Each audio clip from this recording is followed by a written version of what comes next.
शास्त्र को मानने वाले होंगे वो संविधान के हिसाब से नहीं चल सकते, और जो संविधान को मानने वाले होंगे क्या वो शास्त्र के हिसाब से नहीं चल सकते? देखिए, संविधान के मानने वाले शास्त्र के अनुसार कहाँ चल रहे हैं? आपको समान नागरिक संहिता क्यों बनाने की जरूरत पड़ रही है, बताओ? लेकिन कॉन्स्टिट्यूशन क्या है? बहुमति तो कॉन्स्टिट्यूशन है। बहुमत अगर होगा कॉन्स्टिट्यूशन बदल दोगे आप। लेकिन गौरक्षक कॉन्स्टिट्यूशन बदलने के लिए 400 पार की बात कही जा रही थी ना। आपके पास बहुमत हो, कॉन्स्टिट्यूशन भी बदल लीजिए। आपने 100 बार से ज्यादा बदल लिया है कॉन्स्टिट्यूशन को बहुमत के कारण। तो हमारे शास्त्र कहते हैं कि गौ हत्यारे को गोली मार दो। लेकिन स्वामी जी, सड़कों पे गाय घूमती हैं। भाई, सड़कों पे गाय क्यों घूम रही है? सुन लीजिए जरा। क्योंकि आपने उसको पशु घोषित कर रखा है। और नहीं, और कूड़ा उसको पशु सूची से हटाइए, नहीं घूमेगी, हम गारंटी ले रहे हैं। हाँ, आपके कैमरे के माध्यम से रिकॉर्डिंग कर लीजिए। ठीक है, आप उसको पहले पशु सूची से हटा दीजिए, हम गारंटी ले रहे हैं। रिकॉर्डिंग करके रख लीजिए। तो दोस्तों, आज का डिबेट जो हम लोग देखने वाले हैं ना, वो आदि शंकराचार्य जी और विवेक श्रीवास्तव जी के बीच में होने वाला है। जो कि आदि शंकराचार्य जी ने विवेक श्रीवास्तव जी को इस तरीके से जमकर धोया है ना कि आप लोग देखेंगे तो आप लोग भी चौंक जाएंगे। इस तरीके से धोया है, उनके सवालों का जवाब इस तरीके से सटीक दिया है ना आदि शंकराचार्य जी ने कि आपको लगेगा ही नहीं कि किस तरीके से इस जवाब दे रहे हैं, और उनकी जवाब को कोई काट भी नहीं पा रहा है। यहाँ तक कि जो बड़े बड़े वहाँ पत्रकार बैठे वो भी दंग रह जा रहे हैं जब उनके सवाल का जवाब ये दे रहे हैं। तो चलिए आइए हम और आप मिलकर डिबेट को देखते हैं। एक रिक्वेस्ट रहेगी, वीडियो को नीचे सब्सक्राइब का बटन दिख रहा होगा, उसको प्रेस करके वीडियो को लाइक करिएगा, और कमेंट में आपको जो भी बात आदि शंकराचार्य जी की सही नहीं लगती होगी उसे लिखिएगा। हालांकि उनकी कोई बात ऐसी है ही नहीं, पर आपके मैं विचार देखना चाहता हूं। चलिए वीडियो को शुरू करते हैं। कहीं ऐसा तो नहीं है कि सब चीजें विधान के हिसाब से सही हुई, लेकिन जो कहते हैं मुंडे मतलब भिन्ना, उस वजह से ये बातें हो रही? देखिए, विधान कोई मुंड में नहीं होता है। आपकी ये गलत धारणा है कि विधान मुंड में होता है। विधान पहले से लिखा हुआ होता है। अंबेडकर चले गए, नेहरू चले गए, राजेंद्र प्रसाद चले गए, 176 लोग जिन्होंने संविधान सभा में काम किया था, उनके हस्ताक्षर संविधान के अंत में हैं, वो सब चले गए, लेकिन संविधान जहाँ का तहाँ है। तो मुंड में मति होती है, ऐसा नहीं है। मुंड में विधान नहीं होता। विधान तो सामने लिखा हुआ होता है। मुंड तो उसकी समयानुसार व्याख्या करता है। इतनी छूट है मुंड को कि अपने समय के अनुसार तुम व्याख्या कर लो, लेकिन मुंड को लाइन अपने अनुसार क्रिएट करने की छूट नहीं है कहीं पर भी। तो धर्मशास्त्र पहले से लिखा हुआ है, उस धर्मशास्त्र की पंक्ति को निकालिए, उसके ऊपर चर्चा करिए, उसमें मुंड काम आएगा। आप व्याख्या करिए, कुछ क्या दिक्कत है? आप व्याख्या करेंगे, हम मानेंगे। लेकिन व्याख्या करने के लिए कौन आया? किसने पंक्ति बताई कि हाँ यहाँ ये पंक्ति है? पंक्ति तो पंक्ति है, आपको व्याख्या करने की मुंड में छूट है, इससे ज़्यादा छूट नहीं है। तो जब मुख्यमंत्री आपको एक संत दिखाई देते हैं तो क्या ये बात आपको आश्वस्त नहीं करती कि चीज़ें सब विधान के हिसाब से ही हो रही होंगी? देखिए, बात यह है कि संत क्या और असंत क्या।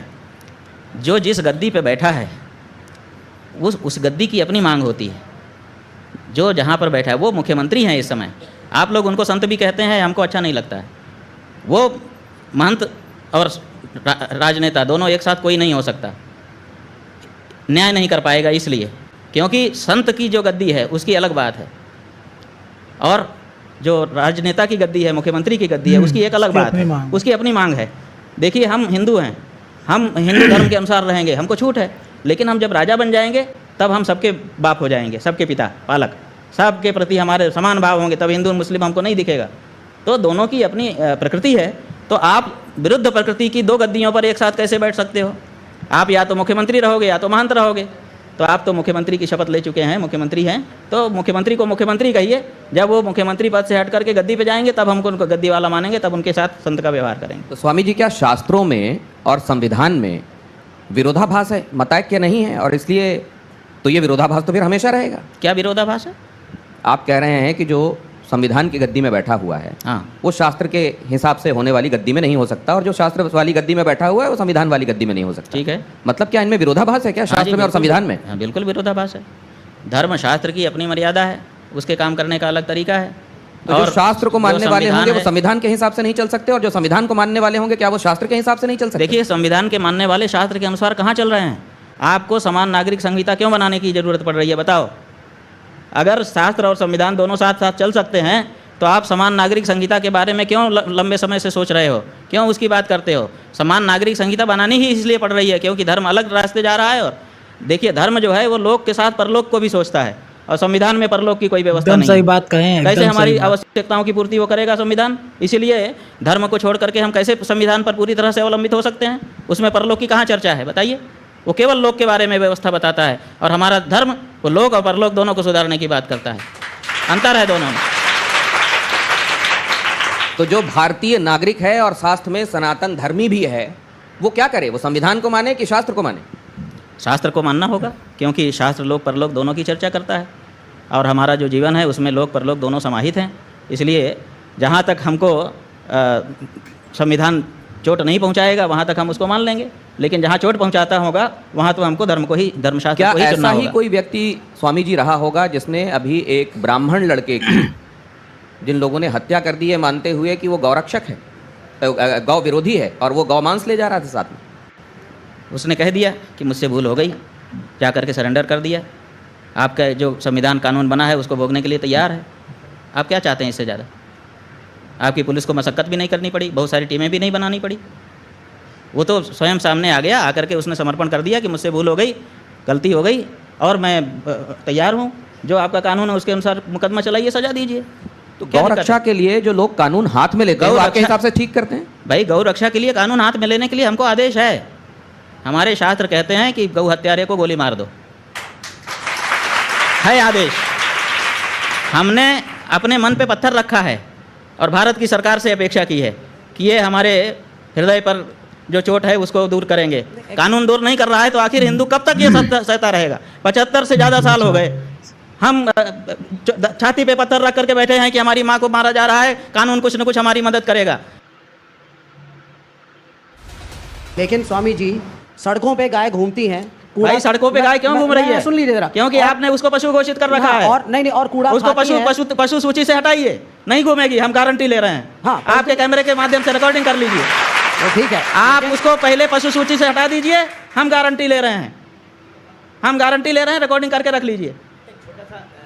लेकिन आप उसको पशु सूची से हटाइए। प्रेम कुमार जी को एक बार ले आऊं, उसके बाद अवनीश जी आप एक्स्ट्रा कॉन्स्टिट्यूशनल नहीं हो जाएगा अगर हर नागरिक, हर धर्म, आप तो हिंदू धर्म के हर नागरिक नहीं, बहुमत। देखिए आप हर नागरिक, हमारी बात मत करिए जी। जो बहुमत का फैसला होता है आप वाले सिस्टम में वही माना जाता है। जिसके पास एक ज्यादा वोट आ जाएगा वो लाखों वोटों को व्यर्थ बना करके स्वयं जीत जाएगा। लेकिन कॉन्स्टिट्यूशन क्या है? बहुमत ही तो कॉन्स्टिट्यूशन है। पुलिस, बहुमत अगर होगा कॉन्स्टिट्यूशन बदल लोगे आप। लेकिन गौरक्षक दल कॉन्स्टिट्यूशन बदलने के लिए 400 पार की बात कही जा रही थी ना। आपके पास बहुमत हो, कॉन्स्टिट्यूशन भी बदल लीजिए। आपने 100 बार से ज्यादा बदल लिया है कॉन्स्टिट्यूशन को बहुमत के कारण, तो आप बहुमत की आवाज को कैसे दबा सकते हैं? ये बहुमत की आवाज है कि गाय की हत्या नहीं होनी चाहिए, बहुमत की आवाज है, आप इसकी उपेक्षा नहीं कर सकते। लेकिन इस देश में कोर्ट भी है, वकील भी है, कोर्ट है, पुलिस तो भी हम कहाँ कह रहे हैं? तो गौरक्षक दल अगर इनको साइड करके खुद न्याय करने लगेंगे, हाँ खुद न्याय तो करेगा, ये आप अपने कानून के unconstitutional है। अनुसार उनके ऊपर मुकदमा चलाइए। हम उसको मान रहे हैं कि हम जिस देश में हैं उसका कानून मानेंगे।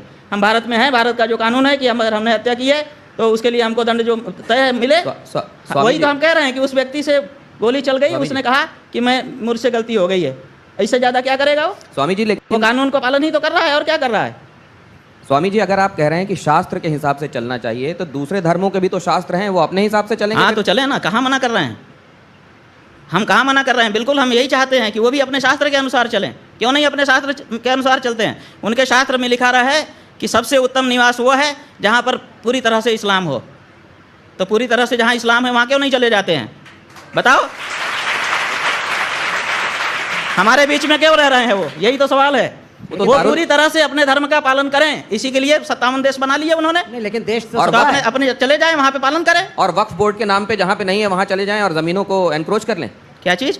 वक्फ बोर्ड के नाम पे जमीनें भाई हमारा वही कहना है कि उनको ऐसे जहाँ पर उनके धर्म के अनुसार का वातावरण नहीं, उनको क्यों रहना चाहिए? विशेष करके तब जब धर्म के नाम पे उन्होंने हमारे देश का एक टुकड़ा बांट लिया। तो फिर वो दारुल हरम वाला जो कॉन्सेप्ट है वो फिर उसका क्या? वही हम कह रहे हैं कि उनको अपने धर्म के अनुसार रहने की छूट है, लेकिन वो अपने वातावरण में जाके करें, वो हमारे वातावरण में हमको रहने दें। प्रेम कुमार जी को लाता हूँ मैं इसमें। प्रेम कुमार जी, शंकराचार्य जी ने कई हेडलाइंस दिए हैं आज की बातचीत में।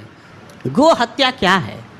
गो हत्या पर आप कह रहे हैं बलि देना, किसी को मांस के हिसाब से, खाने के हिसाब से पशु की हत्या करना, गाय की हत्या करना, गाय के संदर्भ में गो हत्या, सिर्फ यही गो हत्या है क्या? भूखे गौशालाओं में मरती हुई गायें ये गो हत्या नहीं है? इसके लिए कभी आपने कभी कोई आवाज़ नहीं? क्यों गाय गौशालाएं में गायों की हत्या, मौत वो हत्या मैं मानता हूँ, लेकिन वो गो हत्या नहीं है क्या? उस पर भी तो कोई दृष्टि होनी चाहिए। मैं एक और सवाल रखता हूँ, मेरी आवाज़ में थोड़ी तलखी आ रही है, मैं क्षमा मांगता हूँ, लेकिन और भी बात आ रही है। नहीं, जैसे आपके मन में भाव है वैसे ही व्यक्त करिए, हम इसका स्वागत करते हैं। ठीक है, मैं धन्यवाद। एक साथ साथ और भी बातें हैं। भाई कश्मीर में पंडित विस्थापित हुए ना, कितने लोगों को बसाया गया, कितने पंडितों को बसाया गया, और इसके लिए किया क्या? एक हिंदू धर्म के शंकराचार्य के नाते हिंदू पंडितों को वहाँ बसाने में क्या किया गया, आपका क्या योगदान रहा, सरकार को जवाबदेह बनाने के लिए आपने क्या किया, ये तो सवाल हम आपके सामने रखते हैं। सबसे ज़्यादा गायें कौन पाल रहा है? हमारी गौशालाएं पाल रही हैं, हमको इस बात का गर्व है। और आप ये मत कहिए कि व्यक्तिगत मेरे नाम से कितनी संपत्ति है, वही संपत्ति मेरी है। हिंदू धर्म का जहाँ जहाँ जो कुछ भी अवस्थापन है वो सब हमारा है, शंकराचार्य होने के नाते। जितनी गौशालाएं हैं वो सब हमारी हैं और हम वहाँ पर गौओं की रक्षा कर रहे हैं। जो गौएँ मरी हैं, जिसकी रिपोर्टिंग आपके पत्रकारों ने की है, 99% वो गौशालाएं हैं जिनमें सरकारी अनुदान आ रहा है। उन गौशालाओं में गाय की हालत ख़राब हुई जब आपने कहा कि हम इस गौशाला में अनुदान करेंगे। अनुदान का जो पैसा है वो भ्रष्टाचार की भेंट चढ़ गया और गाय मर गई। आप निकाल लीजिए, सारी रिपोर्टिंग निकाल लीजिए। कौन दोषी है आपके हिसाब से और कौन ज्यादा दोषी? हम ये कह रहे हैं कि आप हमसे ये पूछ रहे हैं कि नाग अच्छा कि सांप अच्छा, बताइए। आप ऐसा फंसा रहे हैं कि किसी का भी नाम ले दें और हमको काट ले। ये दोनों तरफ हम कह रहे हैं ना, 78 साल से ये पीड़ा हमारी किसी ने वो कह रहे हैं कि नाग अच्छा या सांप अच्छा पूछने के पीछे एक कारण है। अब निजेश जी क्या कारण है? क्या कारण? अभी आप सर्वाधिक प्रतिष्ठित पद पर हैं आप, लेकिन संन्यास धर्म करने से पहले, स्वीकार करने से पहले आपका एक पार्टी से संबंध रहा, तो शायद नहीं, ये भी हमारा किसी पार्टी से कोई संबंध नहीं रहा। शायद आपने छात्र संघ का चुनाव, हाँ वो ठीक है, वो छात्र संघ का चुनाव लड़ा आपने संपूर्ण संस्कृत विश्वविद्यालय में, एक पार्टी से, मतलब एक पार्टी की छात्र इकाई के उससे टिकट से लड़ा था। सही है, तो ये एक कारण है। एक स्पष्ट बोलिए, आप क्या कहना चाह रहे हैं? कि मतलब उस समय, आज मैं, स्वामी जी हमारे लिए बहुत ही सम्मानित हैं, लेकिन एक समय जब छात्र जीवन में थे तो उस समय NSUI की टिकट पर आप वहाँ पर छात्र संख्या, देखिए ये कितना बड़ा झूठ, इतना बड़ा विद्वान पत्रकार बोल रहा है। नहीं, कितना बड़ा झूठ बोल रहा है ये पत्रकार। अच्छा, ये RSS नहीं, आप हमको प्रमाण दो कि हम NSUI से कैंडिडेट थे। एक संघ के हैं, छात्र संघ संघ के हैं, लेकिन झूठ बोल रहे हैं। नहीं, छात्र संघ के झूठ बोल रहे हैं। तो ये भी अच्छी बात है कि हमको अगर ये बात बताइए कहीं विमर्श में कि थी हम या है NSUI और से आपने सामने रखा, कब कैंडिडेट तो ये भी अच्छी बात है। नहीं, छात्र संघ के नहीं, हम झूठ नहीं स्वीकार कर सकते। छात्र संघ का अध्यक्ष का चुनाव लड़े थे। एक सेकंड, आपने कहा कि NSUI के कैंडिडेट हम कब रहे, ये प्रमाणित कर दे। छात्र संघ के अध्यक्ष का नहीं तो माफी मांगे झूठ फैलाने के लिए। छात्र संघ IT सेल का काम कर रहे हैं, गलत बात है ये। पार्टी झूठ नहीं बोलना चाहिए। NSUI से कोई भी जो बड़ा आदमी है वो झूठ बोलेगा, वो छोटा हो जाएगा। छात्र संघ, ऐसा मत करिए, आपका हम सम्मान कर रहे हैं। आपने छात्र संघ का चुनाव लड़ा था, मैं ये कह रहा हूँ। भाई छात्र संघ का हमने चुनाव लड़ा था, विद्यार्थी परिषद से लड़ा था। अब बताइए, और अब तो विद्यार्थी ये परिषद का कैंडिडेट था मैं, विद्यार्थी परिषद से मैंने चुनाव लड़ा है। अब बताइए, वो भी एक पार्टी थी ना? ठीक है पार्टी थी, हम कहाँ वो भी एक पार्टी थी ना सर? हम तो झूठ बोलने पर आपको कह रहे हैं। नहीं, वो भी एक राजनीतिक दल ठीक है, के रूप में था। तो ये तो और भी, क्योंकि विमर्श ये चलाया जा रहा है आप लोग देश ये में। बताते हैं कि ये छात्र इकाई है, राजनीति से इसका कोई लेना देना नहीं। ज्ञानशील एकता परिषद की विशेषता, ज्ञानशील और एकता के लिए हम परिषद में गए थे, राजनीति करने के लिए नहीं गए थे। और आप अगर विद्यार्थी परिषद के ऊपर ये कहते हैं कि वो भी राजनीति की इकाई है, तो आप इसका मतलब कि अभी रहस्य ही नहीं जानते हैं। इसका मतलब कि आप अंदर की बात कर रहे हैं। विद्यार्थी परिषद स्वतंत्र इकाई है और वो छात्रों के बीच में नेतृत्व की भावना के विकास के लिए कार्य करती है। वो किसी दल का पिछलग्गू नहीं है। विद्यार्थी परिषद का कोई अध्यक्ष हो, आप उससे हमारी बात कराइए। हम विद्यार्थी परिषद में रह चुके हैं। आप हमारे ऊपर ये आरोप लगाएं कि आरोप नहीं, आज एक बहुत बड़ी, राजनीतिक पार्टी नहीं है। स्वामी जी, दिनेश आरोप जी, नहीं एक छोटी सी लगा बात, रहे हैं। आज एक बहुत बड़ी सामने साफ बात आ गई कि जो एक विभ्रम फैलाया जा रहा था, स्वामी जी के मुख से स्वयं ये बात सामने आई कि वो किसी राजनीतिक पार्टी और खासतौर से NSUI के टिकट पे नहीं लड़े। ये बहुत बड़ी सच्चाई सामने आई है, क्योंकि ऐसा आपके बारे में फैलाया जा रहा था, इसलिए उन्होंने बात रखी। स्वामी जी, तो इससे उनसे नाराज मत होइए। ये अच्छा हुआ कि ये बात सामने आ गई। वही हम कह रहे हैं ना कि झूठ भी बहुत कुछ फैलाया गया है, तो झूठ को कम से कम जो बड़े लोग हैं उनको कंफर्म करना तो स्वामी चाहिए जी क्या कि जो वो व्हाट्सएप यूनिवर्सिटी में आएगा वही, अगर बड़े लोग विचारवान लोग अगर वही बोलने लगेंगे तो आम आदमी का क्या हो। तो दोस्तों आप लोगों ने यहाँ वीडियो में देखा किस तरीके से शंकराचार्य जी ने किस तरीके से सब चीज का उत्तर एकदम भली भांति दिया। यहाँ पर आप लोगों ने वीडियो में देखा किस तरीके से जब वहां से गौ हत्या के बारे में पूछा तो शंकराचार्य जी ने कहा कि आप उसको पशुओं के श्रेणी से हटा दीजिए। जो सड़क पे गाय घूम रही है वो नहीं घूमेंगी, इसकी गारंटी मैं लेता हूँ। वहीं पर दोस्तों आपको ये वीडियो देखकर कैसा लगा? मुझे तो यहाँ शंकराचार्य जी की बातों में कोई भी चीज गलत नहीं लगी। सब चीज का उत्तर उन्होंने भली भांति दिया और एकदम सटीक उत्तर दिया। जब उनसे कहा गया कि आप अपना धर्म का पालन कर रहे हैं, तब क्या मुसलमान लोग भी और भी लोग जो धर्म से अपना पालन कर रहे हैं, क्या वो भी अपना पालन ऐसे ही करें? क्या वो भी कट्टरपंथी दिखाएं? तो इन्हें शंकराचार्य जी ने क्या कहा, यानी उनको हिंदू धर्म के बारे में भी नॉलेज है और इस्लाम धर्म के बारे में भी नॉलेज है, इससे वो दिखता है। क्योंकि वो उन्होंने कहा कि इस्लाम धर्म के में ये लिखा है कि आप अपने इस्लामिक एरिया में ही रहिए और वहाँ के लोगों से घुलिए मिलिए और वहाँ के एरिया में जाकर रहिए। तो दोस्तों ये इस्लाम के लोग क्यों यहाँ पर रह रहे हैं, यहाँ पर शंकराचार्य जी का ये कहना है।